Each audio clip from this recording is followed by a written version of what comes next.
This is a video for men. More specifically, men who are addicted or know a man who is. Compared to women, we are more likely to abuse all illicit substances across the board. We are more likely to use illegal drugs or misuse prescription drugs, more likely to abuse opioids, more likely to abuse cocaine, methamphetamines, stimulants, tranquilizers, heroin, marijuana, and alcohol, which are the two most common drugs of choice reported by men seeking treatment for addiction. 75 to 90% of game addicts are men. A stupidly staggering 11% of all men in the US are addicted to porn. 11% of the entire male population aged 18 and older are clinically diagnosed with alcoholic use disorder. 20% of the same age group are addicted to substances in general. What is it about our biology and society that makes us men so addicted? Is it trauma? Genetics, society? In Brave New World, men and women were so abjectly dependent on soma, a drug that reported no side effects and provided an escape from any form of discomfort or dissatisfaction. Soma, more than anything, however, was a tool for social control by keeping the population docile and uninterested in challenging the status quo. My biggest fear is that us men are becoming exactly these things, too sedated to be great, too comfortable to be enraged at how society doesn't take male pain seriously, and looking at the data, it seems Huxley had it right. We are over-reliant on technology and drugs to solve our social and personal problems.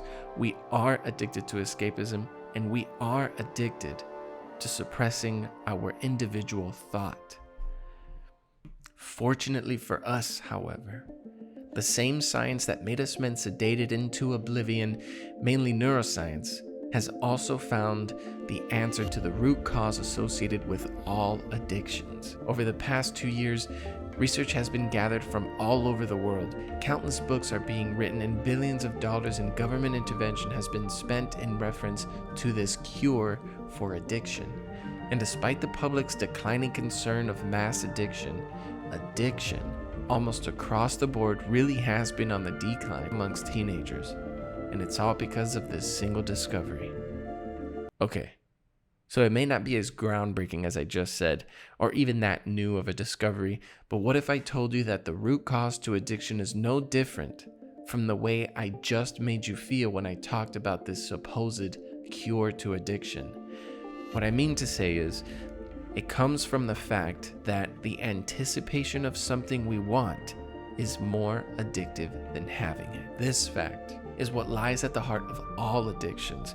In your brain, there are two pathways that sum up how badly you want something and how badly you work to get it. The first pathway is a place in your brain called the mesocortical limbic pathway, or MCL, and as the name suggests, it's a pathway connected to other regions of the brain. It has absolutely everything to do with all the things you crave and all the things that drive and motivate you. If I had to devise a crude metaphor for this pathway, it would have to be a club manager, and your brain is the club. And since MCL is associated with motivation and MCL almost spells Michael, we'll call the mesocortical limbic manager Motivated Michael. The other half is called the nigrostriatal tract, or NST. This part of your brain is the brain that mobilizes your behaviors to pursue and detain things. This is the part of your brain that makes you physically move toward your goal. And to keep this metaphor going, it's the bouncer.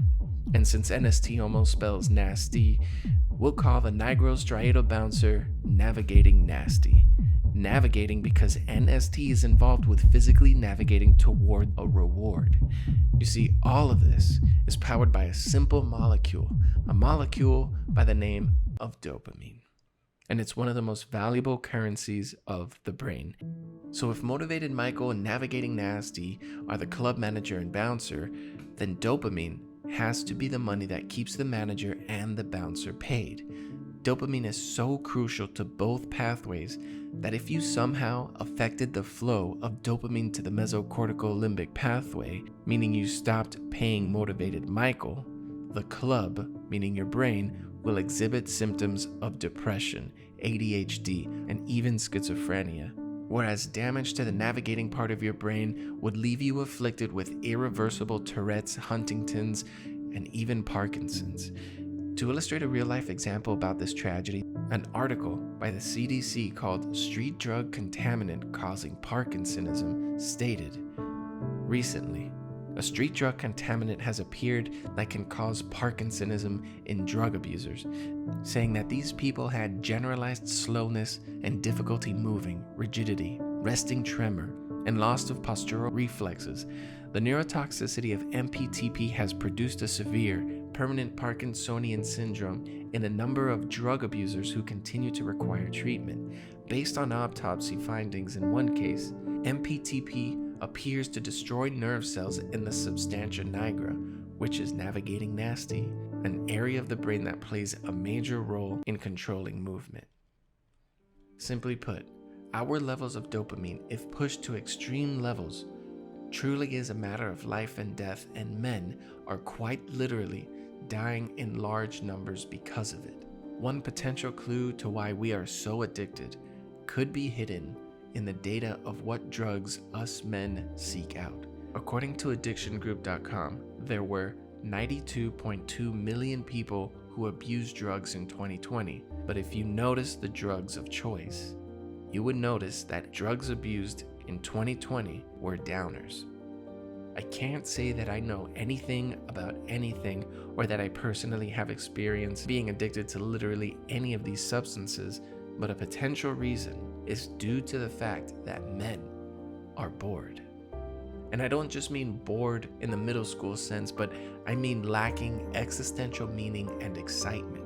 Us Westerners are more anxious and have less vigor because we are so stimulated so often.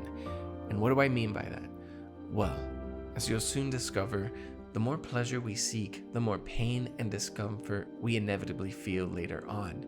This is because pain and pleasure are located in the same part of the brain. And so when we press repeatedly on the pleasure part of the brain with phones, drugs, gaming, porn, the more anxiety and pain will hit our brain shortly after.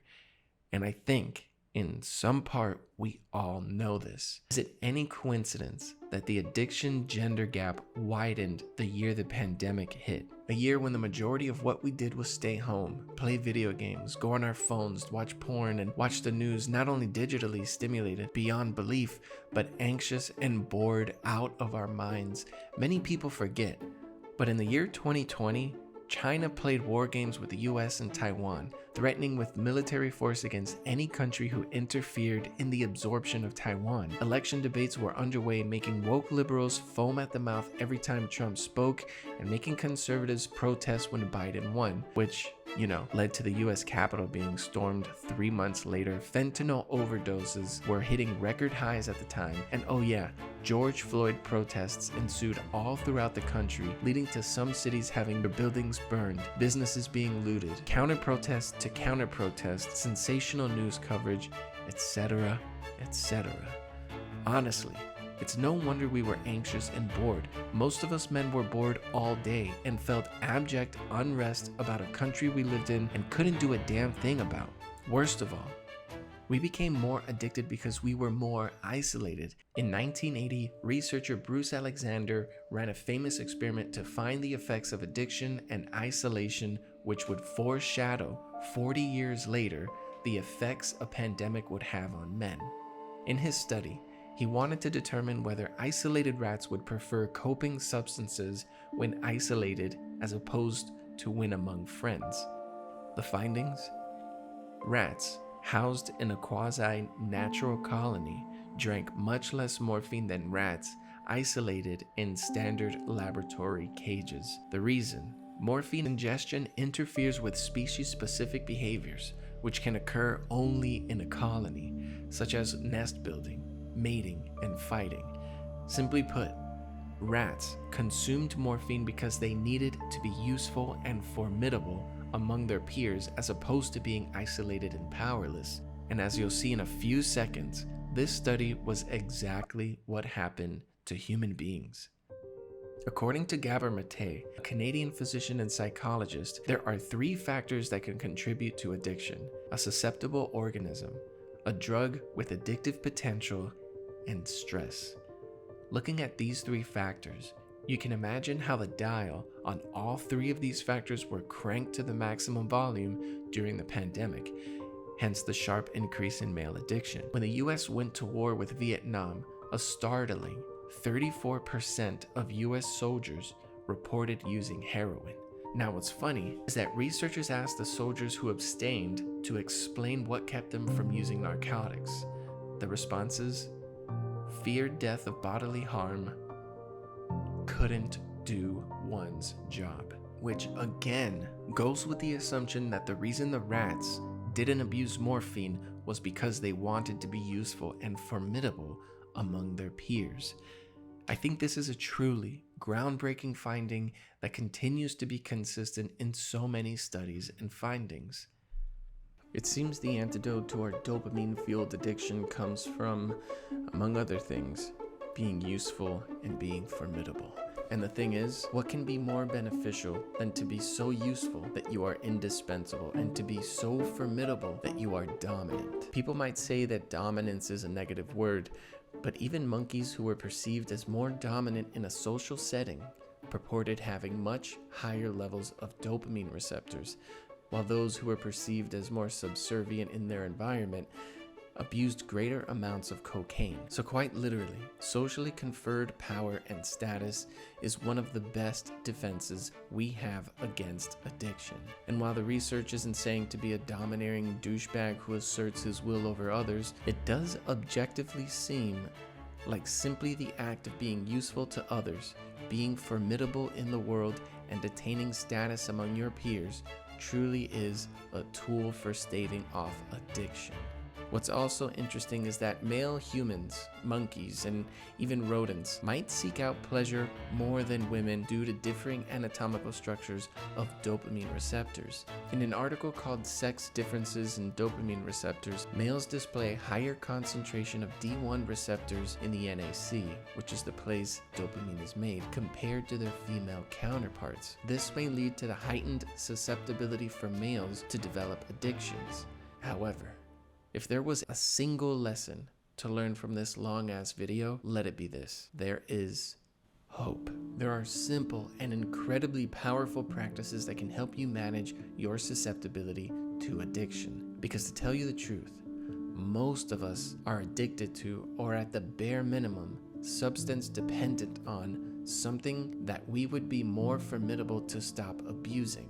To be a man is to be many things. Personally, it doesn't matter whether a man is gay, straight, trans, conservative, or liberal. I happen to think a man is someone who is a gentle gentleman to all, a servant to a personal philosophy of self, and a savage when necessary. Dopamine can leave you utterly emasculated by forcing you into a subservient, pleasure-seeking, societal good boy who chases hyper-stimulating carnal desires with no ambition and no mastery over your deepest temptations. The reason men want more is because dopamine is the molecule of more. But here's the trick: you can manage your dopamine levels. Here are just some of the practices I've found, and if you're looking for more practices, I highly suggest checking out Anna Lemke's Dopamine Nation, which was the main inspiration for this video. Dopamine in pursuit, not attainment. Whenever you want something in life, make it a point to find more pleasure in the pursuit than in accomplishing the goal. This will prevent your pleasure and pain baseline from violently peaking and crashing. The reason for this is because when Navigating Nasty and Motivated Michael are in unison, working toward a single goal rather than attaining and completing it, dopamine is most optimal. So make sure to fall in love with the process of whatever it is you're doing. Do not stack. Another idea is not stacking your dopamine. An example is going to the gym and stacking a ridiculous amount of stimulating factors in one session. Exercise has been shown to increase a substantial amount of dopamine, but adding too many things to a workout can have negative effects on your dopamine baseline. Exercising with pre-workout supplements that have on average 4 to 6 cups of coffee already being a naturally occurring stimulant, beta-alanine, which has been shown to elevate dopamine levels in rats, motivational music at full blast in your ears, baddies walking around everywhere that make you want to work out for the next 4 hours, all of these things put together make it impossible to maintain in the long run. If this describes you when working out, try the experiment of going to the gym tomorrow and completely remove all these dopaminergic factors. I guarantee you're gonna look like a stone chimp at a Skrillex concert. The reason for this is because your dopamine has been so habituated to the high levels that motivated Michael and Navigating Nasty have no idea what it's like to do things on their own. The trick is to need as little a boost as possible in doing whatever it is you're doing. Hope for the best. Prepare for the worst. In neuroscience, there's this concept called dopamine reward prediction error, and it describes the gap between your expectation of the thing you want and the result. Meaning, if you ask a girl who you're fully convinced will say no for her number, but she actually says yes, you will experience a positive prediction error, meaning an increase in dopamine. If you can leverage this scientific finding in your everyday life, you will absolutely go about your day more formidably. But the goal isn't to be a pessimist, always expecting the worst and being pleasantly surprised that a meteor hasn't killed you in your sleep, but rather, it's better to keep in mind the old mantra, hope for the best, expect the worst. This is the reason the Stoics were ahead of modern science yet again. If you are practicing Stoic, you are already aware of premeditatio malorum. For those who don't know, it translates to premeditation of evils. It's a practice that involves thinking about the worst case scenario and mentally preparing for how to solve them before they manifest themselves to you. The goal is to prepare for life's inevitable setbacks and develop resilience in the face of uncertainty. Intermittent celebration. Another idea is to celebrate your wins intermittently. When we celebrate hard, our brains end up assigning more dopamine to the celebration than to our work performance. And instead of the play hard, work hard mantra, it becomes play hard, work flaccid. How? Well, in a Stanford study done by Mark Lepper, he wanted to find out whether monetary rewards would have any effect on children's motivation to continue a task they found enjoyable if they were unexpectedly cut off from receiving financial rewards. The results? The children showed significantly less interest, in fact, half as much as they had before the study. So, contracting for a reward to do this initially interesting and attractive activity subsequently had a negative effect on their interest. The misuse of rewards or the use of superfluous awards undermined intrinsic interests, turning an attractive activity into something the child would only want to do if there was a payoff. The point is, if you spend too much time rewarding yourself, it's possible you are doing tremendous damage to the things you love the most. All the previous tools are incredibly effective. However, in the grand scheme of the human brain, fewer mechanisms are more important than this final method for controlling your addiction and dopamine. It's a tool that has worked since the dawn of our primate ancestors fighting and fleeing for survival, and it's the power of suffering.